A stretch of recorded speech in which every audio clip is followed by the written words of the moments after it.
tayo. Isaw. Ang tawag dito. Adobong isaw. Tapos adobo. Puro adobo. Adobong, ang tawag to, liver na may nira.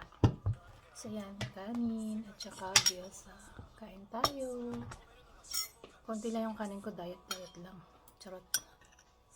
Kain tayo. Sarap.